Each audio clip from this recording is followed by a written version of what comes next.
we have another video that talks about the things that we love about the RV, about the leisure travel van Unity. Yeah. And I think the problems that we've had pale in comparison to the things that we love about this RV. Wouldn't you agree? Oh, I would agree completely. I mean, like you said earlier, every RV is going to have some issue at some point. You're never going to be without an issue.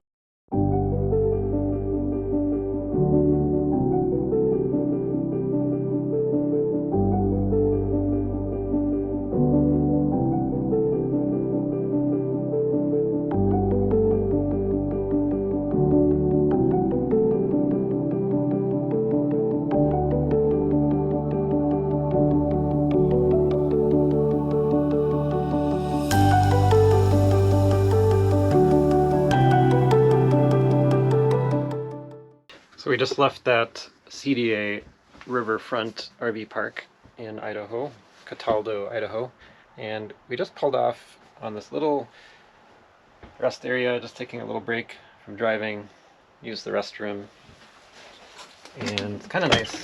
You find these little spots sometimes.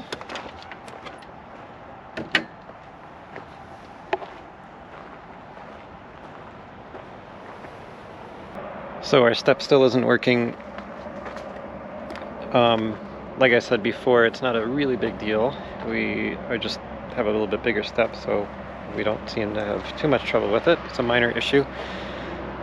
Looking up on the Facebook group and also other websites, it seems like it's probably going to be the motor because the light does turn on. And I wiggled some of the wires. I didn't really get underneath there too much. I didn't want to crush myself. But, No. so anyways, that's something I'm just going to take care of later. But otherwise, everything else has been pretty much flawless on this trip. And we're just taking a short little coffee break and enjoying the beautiful view. Yeah, it's gorgeous here. So you may remember, if you watch our videos, that we've actually been here before. And I flew a drone here back when flying drones wasn't super regulated yet. Yeah. So I will maybe try to put in an excerpt from that drone footage or a link to the video.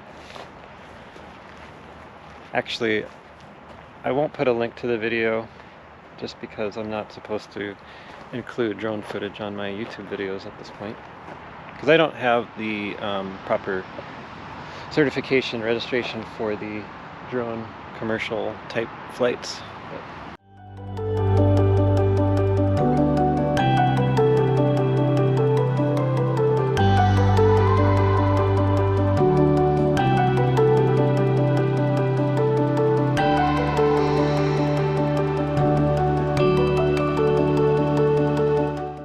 They have a dump station here, which costs $5. It's not included in the camping fee. But there's potable water available. So we made it to Lewis and Clark Caverns State Park. We've been here before, but we just love it so much. And it's probably one of the quietest, most scenic campgrounds that I've ever been at. And Yes. so we just can't stop coming here. This is our third time here now, so love it here. Love it. Today we are going to talk about things that we had trouble with our leisure travel van. We have a 2016 Unity corner bed, and spoiler alert, we actually haven't had a lot of really major problems, just a couple of really little small things. But just wanted to talk about what some of those things were. So the first thing that we had a little bit of problem with is our step. On this trip, the step stopped working again. This will be the second time that we had an issue with the step, so it's just not coming down. The second thing we had a problem with early on, we had an issue where we were putting out the slide and it stopped. Like, it wouldn't go any further. It was out about a third of the way. So I pulled it back, and I went through that process where you try to go in and out and all that, but it would only go out part of the way. And so brought it in for service, and turns out a little piece of wood, probably, I don't know if it was just the remnant from manufacturing or what, but that was stuck up on top, and then that wedged into against the wall and didn't allow us to pull it out. But once we got that wood out, then everything was fine.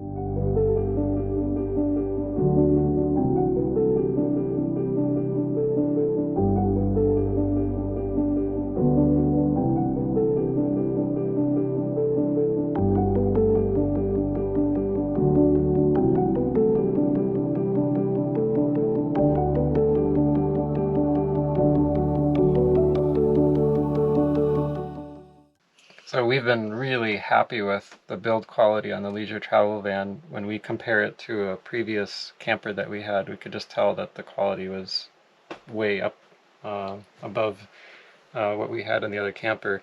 Yeah. But with any recreational vehicle, any camper, trailer, whatever, motorhome, you're going to have these issues that come up.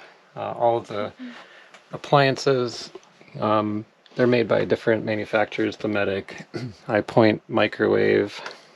So all of these RV manufacturers tend to use these third-party appliances, and they can go bad sometimes, although we haven't had any issues with the appliances so far. No. The fridge does struggle a little bit with when you're at higher temperatures. So on the way out, we were at 100 degrees for a couple of days, and the fridge got up to like 44, 45 while we were driving. So that's on battery while you're driving. And I think that's pretty good. It's still a safe range, I believe. And I don't think there was anything that was compromised in that, but something to be aware of. But an item that I use, it's got two sensors, one I put in the fridge and one I put in the freezer. And then I can just keep an eye on the temperature. It's got a min and max, so you can see, if you're away from the camper for a while, you can tell that, it's been in a safe range the whole time. I also have a second thermometer that I put in there, and I keep it up here in front so that when I'm driving I can kind of keep an eye on it as well. Another issue that we had was on the door, the outside keyless lock. We had to replace that. That stopped working. It malfunctioned, and I guess there was a known issue with that. I was able to order the same item on Amazon, and I wanted to get the exact same mechanism because the size is kind of important. If you get one that's a little bit different shape or size, then you'll have paint that is not showing or showing that shouldn't be showing.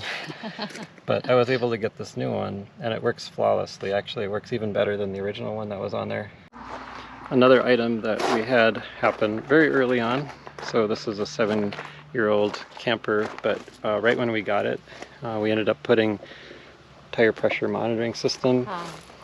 And the inner dually had an extender on it going from the inner stem so that you can more easily inflate the tire or measure the tire pressure. And it was dumb of me to have put the tire pressure monitoring on that extender because it's a weak point already, and that's what ended up failing. We ended up with 2 flat tires at a campground. It ended up not being a major deal. We just reinflated it, took off the extenders, and we were fine to drive home. But now what I've done to fix that is we just have short steel stems on all the tires, and I'm just able to check the tire pressure more easily now with the new system. Actually, I have that on another video on dealing with the tire situation.